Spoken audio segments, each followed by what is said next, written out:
Hi, my name is Meridian Culpepper, and I'm a storyboard artist working in the animation industry. No matter if you've been in the industry for 1 year, 5 years, 15, 20 plus, everybody receives notes. Understanding feedback is difficult because not everybody speaks the same film language. Not everybody has the same kind of tastes. So when somebody gives you a note, in your brain you may be filtering that thinking, oh, well, that obviously means this. And then you address the note, and then your director, teacher, whatever is like, this is not what I meant. And you're like, what are you talking about? Of course this is what you meant. And don't even get me started on a Pixar internship because all of that feedback never penetrated this cranium. I had no idea what I was doing. Can't believe they let me in there. This book is something that changed my life when it came to receiving notes. It's called Thanks for the Feedback, and it is about the art of receiving and giving criticism. This helped me understand that with every piece of feedback I get in my life, whether it's in my job, whether it's in my personal life, there is always a note behind the note, in which we'll be calling the NBN. We're going to be taking the most common notes that story artists get, and we're going to be talking about the note behind the note and how to address them. I came up with these lists of notes by asking all of you guys on Instagram, what are the most common notes that you get on your storyboards? And many of the answers were quite the same, all the way from students, beginner, intermediate, and professionals who've been in the industry for like 15 plus years. I just want to give a quick caveat.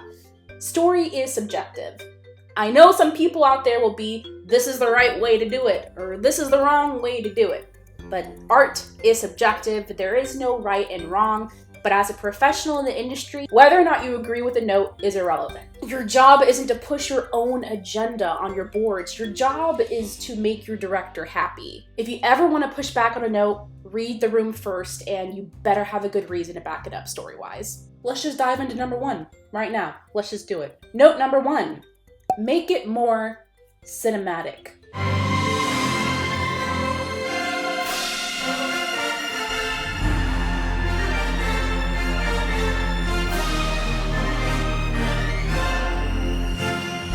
Make it more cinematic.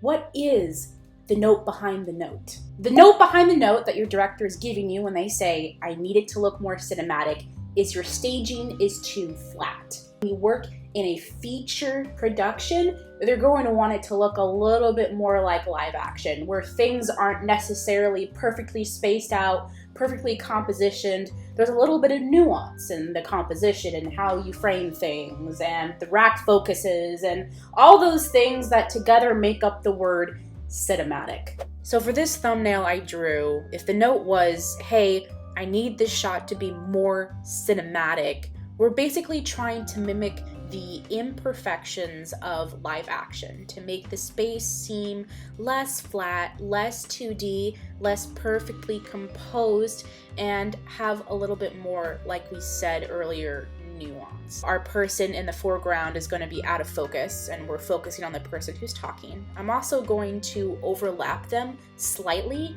and change the angle of the shot. This way, our main character is sort of talking at us and not just the person in front of them. It is a small change, but it does make a visual difference in how you feel about the frame.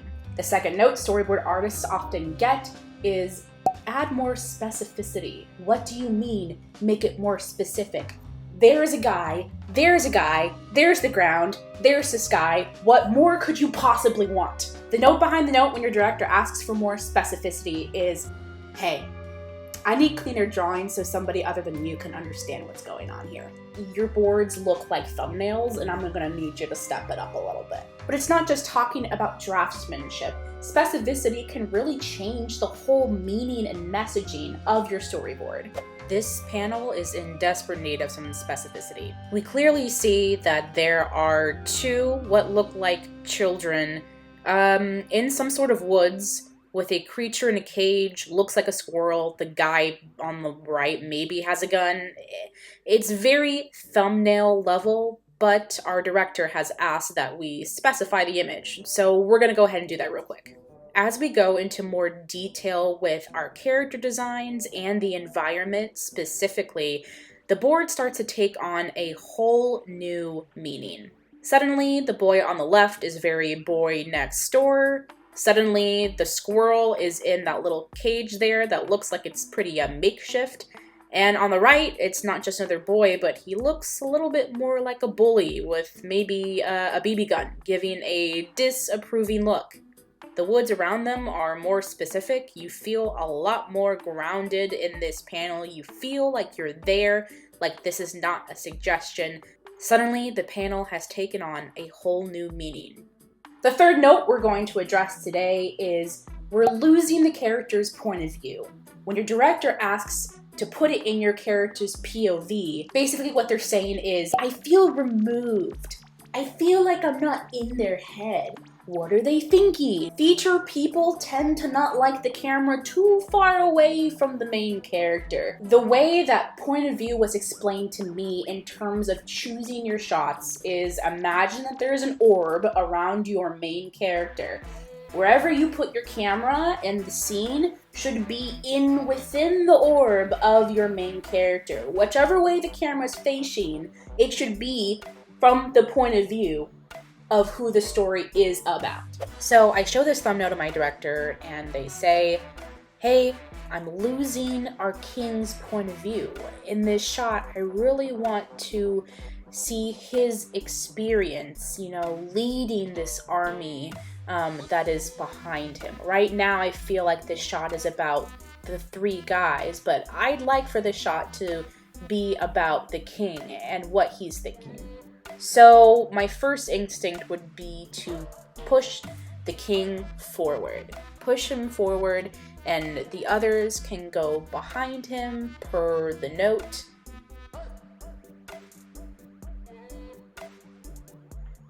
I'll get a really nice composition out of the two guys on either side.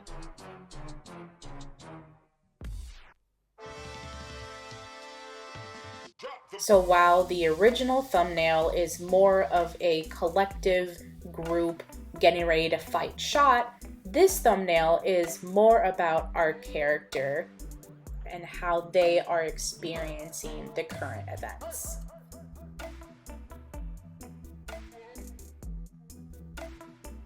I'd like to take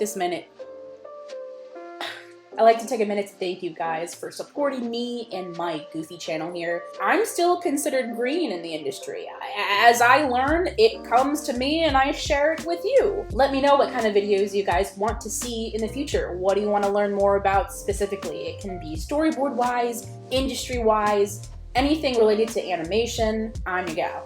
The fourth note that many story artists get. Your cut here is unmotivated.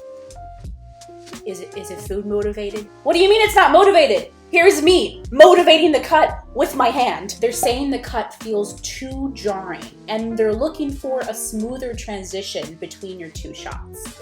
Here is an example of a motivated cut of a reboard I did of Peter Pan. In this shot, we see Peter and Wendy slowly float to the ground, and as the shot changes, Peter lands in the second shot. So the action follows through from that first initial long shot to Peter landing in the second shot as Wendy says her lines. The natural instinct may be to have Peter land in the wide shot, but then if we cut to Wendy, the cut starts to become unmotivated. There's no reason for us to cut because there's no action connecting it. The next note story artists get on their pieces is plus the script. Well, what's too much? What's too little?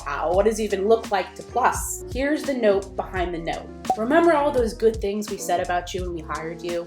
I want you to do all of that with this. How you know what your special spice is when you're hired is most likely your superiors will tell you. We really like how you frame your shots. We really love your acting. We really love these moments. These are the reasons you were hired. And so when they say, plus the script, that's what they're talking about. Please do what we hired you to do. You're really good at this specific thing. I want you to do it here. So let's say in my script, there's a line that says, little girl runs. Yeah, you could draw this sort of straightforward image of a little girl running, but if we wanted to add a little flavor to this sentence, how is she running? Is she running to something? Is she running from something? And how can we add more character and more interest to this simple descriptive line?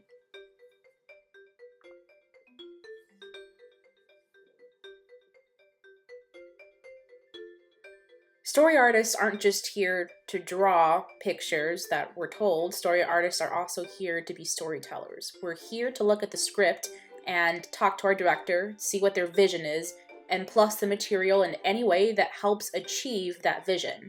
Any sort of details you can add that pluses the material, adds more character, more charm, more, dare I say, specificity.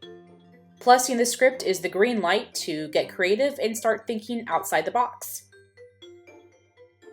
The last note that story artists get on their boards: loosen up. The note behind the note with the term loosen up is basically saying your draftsmanship skills may be on the weaker side, but I know you can do better, so I'm pushing you.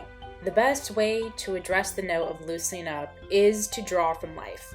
And I'm not talking about the boring, stiff drawing from life. I'm talking about looking at the world around you, at people, environments, and scenes, and interpreting them through your own eyes. It's not about making things look exactly like how they look, but it's about getting the essence, the personality, the feeling, the gesture out of what you're looking at. Make it a habit to carry a sketchbook everywhere you go.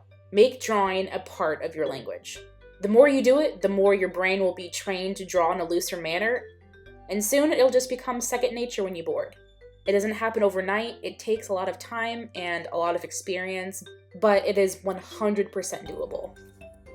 Everybody receives notes. The best kind of workers in any industry you're in are the ones who can appropriately take critique and understand them and address them flawlessly. But that's all I have for you guys. Go make some amazing stuff.